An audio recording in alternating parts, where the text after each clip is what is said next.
शादी के बाद विदाई का समय था। नेहा अपनी माँ से मिलने के बाद अपने पिता से लिपट कर रो रही थी। वहां मौजूद सब लोगों की आंखें नम थी। नेहा ने घूंघट निकाला हुआ था। वह अपनी छोटी बहन के साथ सजाई गई गाड़ी के नजदीक आ गई थी। दूल्हा अविनाश अपने खास मित्र विकास के साथ बातें कर रहा था। विकास ने कहा, यार अविनाश, सबसे पहले घर पहुंचते ही होटल चलकर बढ़िया खाना खाएंगे। यहाँ तेरे ससुराल में खाने का मजा नहीं आया। तभी पास में खड़ा अविनाश का छोटा भाई राकेश बोला, हाँ यार, पनीर कुछ ठीक नहीं था और रसमलाई में रस ही नहीं था। और वो ही कर जोर जोर से हंसने लगा। अविनाश भी पीछे नहीं रहा। अरे हम लोग होटल चलेंगे, जो खाना है खा लेना। मुझे भी यहाँ खाने में मजा नहीं आया, रोटियां भी गर्म नहीं थी। अपने पति के मुंह से ये शब्द सुनते ही नेहा, जो घूंघट में गाड़ी में बैठने ही जा रही थी, वापस मुड़ी, गाड़ी के दरवाजे को जोर से बंद किया और घूंघट हटाकर अपने पापा के पास पहुंची।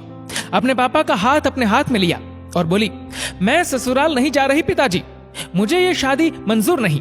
ये शब्द उसने इतनी जोर से कहे कि सब लोग हक्के बक्के रह गए। सब नजदीक आ गए। नेहा के ससुराल वालों पर तो जैसे पहाड़ टूट पड़ा। मामला क्या था ये किसी की समझ में नहीं आ रहा था। तभी नेहा के ससुर राधेश्याम जी ने आगे बढ़कर नेहा से पूछा, लेकिन बात क्या है बहू? शादी हो गई है, विदाई का समय है, अचानक क्या हुआ कि तुम शादी को नामंजूर कर रही हो? अविनाश की तो मानो दुनिया उजड़ने जा रही थी। वह भी नेहा के पास आ गया, अविनाश के दोस्त भी। सब लोग जानना चाहते थे कि आखिर ऐन वक्त पर क्या हुआ कि दुल्हन ससुराल जाने से मना कर रही है। नेहा ने अपने पिता दयाशंकर जी का हाथ पकड़ कर रखा था। नेहा ने अपने ससुर से कहा, बाबूजी, मेरे माता पिता ने अपने सपनों को मारकर हम बहनों को पढ़ाया लिखाया व काबिल बनाया है। आप जानते हैं एक बाप के लिए बेटी क्या मायने रखती है। आप व आपका बेटा नहीं जान सकते क्योंकि आपकी कोई बेटी नहीं है। नेहा रोती हुई बोले जा रही थी। आप जानते हैं मेरी शादी के लिए वह शादी में बारातियों की आवाभगत में कोई कमी न रह जाए, इसलिए मेरे पिताजी पिछले 1 साल से रात को 2-3 बजे तक जागकर मेरी माँ के साथ योजना बनाते थे। खाने में क्या बनेगा, रसोईया कौन होगा। पिछले 1 साल में मेरी माँ ने नई साड़ी नहीं खरीदी क्योंकि मेरी शादी में कमी न रह जाए। दुनिया को दिखाने के लिए अपनी बहन की साड़ी पहनकर मेरी माँ खड़ी है। मेरे पिता की इस 150 रुपए की नई शर्ट के पीछे बनियान में 100 छेद है। मेरे माता पिता ने कितने सपनों को मारा होगा, ना अच्छा खाया ना अच्छा पिया। बस एक ही ख्वाहिश थी कि मेरी शादी में कोई कमी न रह जाए। आपके पुत्र को रोटी ठंडी लगी, उनके दोस्तों को पनीर में गड़बड़ लगी व मेरे देवर को रसमलाई में रस नहीं मिला। इनका खिलखिलाकर हंसना मेरे पिता के अभिमान को ठेस पहुंचाने के समान है। नेहा हाफ रही थी। नेहा के पिता ने रोते हुए कहा, लेकिन बेटी, इतनी छोटी सी बात। नेहा ने उनकी बात बीच में ही काटी और बोली, ये छोटी सी बात नहीं है पिताजी। मेरे पति को मेरे पिता की इज्जत नहीं। रोटी क्या आपने बनाई? रसमलाई, पनीर, ये सब कैटरर्स का काम है। आपने दिल खोलकर व हैसियत से बढ़कर खर्च किया है। कुछ कमी रही तो वह कैटरर्स की तरफ से है। आप तो अपने दिल का टुकड़ा अपनी गुड़िया रानी को विदा कर रहे हैं। आप कितनी रात रोएंगे क्या मुझे पता नहीं।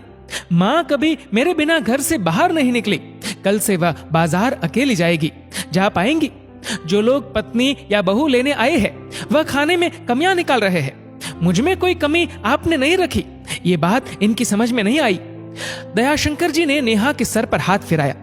अरे पगली, बात का बतंगड़ बना रही है। मुझे तुझ पर गर्व है कि तू मेरी बेटी है, लेकिन बेटा इन्हें माफ कर दे। तुझे मेरी कसम, शांत हो जा। तभी अविनाश ने आकर दयाशंकर जी के हाथ पकड़ लिए। मुझे माफ कर दीजिए बाबूजी, मुझसे गलती हो गई। मैं उसका गला बैठ गया था, रो पड़ा था वह। तभी राधेश्याम जी ने आगे बढ़कर नेहा के सर पर हाथ रखा। मैं तो बहू लेने आया था, लेकिन ईश्वर बहुत कृपालु है। उसने मुझे बेटी दे दी, वह बेटी की अहमियत भी समझा दी। मुझे ईश्वर ने बेटी नहीं दी, शायद इसलिए कि तेरे जैसी बेटी मेरे नसीब में थी। अब बेटी, इन नालायकों को माफ कर दे। मैं हाथ जोड़ता हूँ तेरे सामने। मेरी बेटी नेहा मुझे लौटा दे। और राधेश्याम जी ने सचमुच हाथ जोड़ दिए थे। वह नेहा के सामने सर झुका दिया। नेहा ने अपने ससुर के हाथ पकड़ लिए। बाबूजी, राधेश्याम जी ने कहा, बाबूजी नहीं, पिताजी। नेहा भी भावुक होकर राधेश्याम जी से लिपट गई थी। दयाशंकर जी ऐसी बेटी पाकर गौरव की अनुभूति कर रहे थे। नेहा अब राजी खुशी अपने ससुराल रवाना हो गई थी। पीछे छोड़ गई थी आंसुओं से भीगी अपने माँ पिताजी की आंखें, अपने पिता का वह आंगन जिस पर कल तक वह चहकती थी। आज से इस आंगन की चिड़िया उड़ गई थी किसी दूर प्रदेश में और किसी पेड़ पर अपना घरौंदा बनाएगी। एक बेटी माँ बाप का अभिमान व अनमोल धन होती है, पराया धन नहीं। कभी हम शादी में जाए तो ध्यान रखें कि पनीर की सब्जी बनाने में एक पिता ने कितना कुछ खोया होगा व कितना खोएगा। अपना आंगन उजाड़कर दूसरे के आंगन को महकाना कोई छोटी बात नहीं। बेटे की शादी में बनने वाले पनीर, रोटी या रसमलाई पकने में उतना समय लगता है जितनी लड़की की उम्र होती है। ये भोजन सिर्फ भोजन नहीं, पिता के अरमान व जीवन का सपना होता है।